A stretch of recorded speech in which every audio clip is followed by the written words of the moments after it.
Hello friends, মই অৰুণজ্যোতি আৰু আজি আপোনালোকক মই শিকাম আপুনি ৰেলৱে টিকেট বুক কৰিবৰ কাৰণে যেতিয়া IRCTCত আপোনাৰ একাউণ্ট এটা ক্ৰিয়েট কৰিবলগীয়া হয় একাউণ্টটো কেনেকৈ ক্ৰিয়েট কৰিব আপোনাৰ ফোনৰ সহায়তে। তাৰ কাৰণে আপুনি প্লে ষ্ট'ৰ খুলিব। প্লে ষ্ট'ৰ খোলাৰ লগে লগে আপুনি ইয়াত IRCTC ৰেল কানেক্ট বুলি চাৰ্চ কৰিব। IRCTC ৰেল কানেক্ট আহিব। মোৰ ইয়াত ইনষ্টল হৈয়ে আছে, সেইকাৰণে অপেন অপশ্যনটো আহিছে। অপেনত ক্লিক কৰিব আপুনি। ক্লিক কৰাৰ পিছত ইয়াত এনেকুৱা ধৰণৰ এটা ইণ্টাৰফেচ পাব আপুনি। ইয়াত আপুনি ট্ৰেইন টিকেট অপশ্যনটোত ক্লিক কৰিব। ক্লিক কৰাৰ পিছত আপোনাৰ ইয়াত ৰেজিষ্টাৰ অপশ্যনটোত ক্লিক কৰিব। নতুন একাউণ্ট এটা ক্ৰিয়েট কৰিবলৈ ৰেজিষ্টাৰ অপশ্যনটোত ক্লিক কৰিব। যদি ইউজাৰ নেম আৰু পাছৱৰ্ড আছেই আপোনাৰ ওচৰত, তেতিয়া আপুনি user name password the log in কৰিব। ৰেজিষ্টাৰ্ড অপশ্যনটোত ক্লিক কৰাৰ লগে লগে আপুনি এনেকুৱা ধৰণৰ এখন ফৰ্ম পাব। ইয়াত আপুনি আপোনাৰ ইউজাৰ নেম দিব লাগিব, পাছৱৰ্ড দিব আপুনি, আকৌ এবাৰ পাছৱৰ্ডটো কনফাৰ্ম কৰিব। ফাৰ্ষ্ট নেম, আপোনাৰ মিডল নেম, লাষ্ট নেম, আপোনাৰ ডেট অফ বাৰ্থ, আপোনাৰ জেণ্ডাৰ, মোবাইল নাম্বাৰ আৰু ইমেইল ID দিব। গোটেইখিনি ডিটেইলছ দিয়াৰ পিছত আপুনি নেক্সটত ক্লিক কৰিব। চাব আপোনাৰ ইউজাৰ নেমটো পাছৱৰ্ডটো আপুনি মনত ৰাখি থ'ব, পিছত আপুনি লগ ইন কৰিবৰ কাৰণে এইকেইটা আকৌ লাগিব আপোনাক। নেক্সট কৰাৰ পিছত আপুনি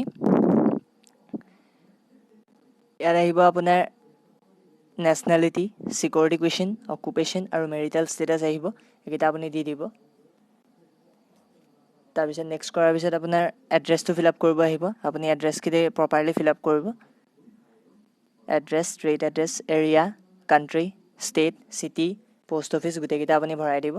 ভৰাই দিয়াৰ পিছত আপুনি ফোন নাম্বাৰ দিব লাগিব। ফোন নাম্বাৰটো দি দিব। দি পেলাই আপুনি নেক্সট কৰিব। নেক্সট কৰাৰ লগে লগে আপোনাৰ একাউণ্টটো IRCTCৰ ছাইটত বনি গৈছে।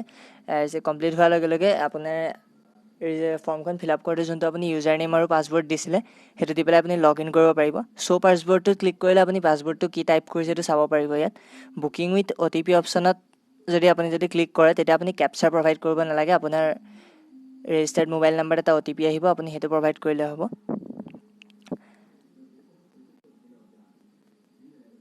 আৰু তাৰপিছত আপুনি লগ ইন অপশ্যনটোত ক্লিক কৰিব। তাৰপিছত লগ ইন অপশ্যনত ক্লিক কৰাৰ লগে লগে আপোনাৰ জেনেৰেট পিন অপশ্যন এটা আহিব। জেনেৰেট পিনটোত আপুনি এটা 4 ডিজিটৰ নাম্বাৰ এটা দি পেলাই এটা পিন দিব। নেক্সট টাইম আপুনি যেতিয়া এপটো আকৌ লগ ইন কৰিবলগীয়া হ'ব, তেতিয়া আপুনি এই পিনটো প্ৰভাইড কৰিব লাগিব।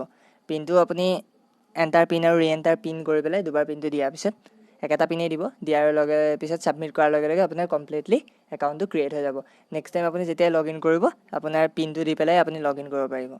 ভিডিঅ'টো চোৱাৰ কাৰণে ধন্যবাদ। আশা কৰোঁ আপোনাৰ ভিডিঅ'টো ভাল লাগিল। কিবা কিবি যদি আপোনাৰ কুৱেশ্যন থাকে, আপুনি কমেণ্ট বক্সত মোক সুধিব পাৰে। ধন্যবাদ।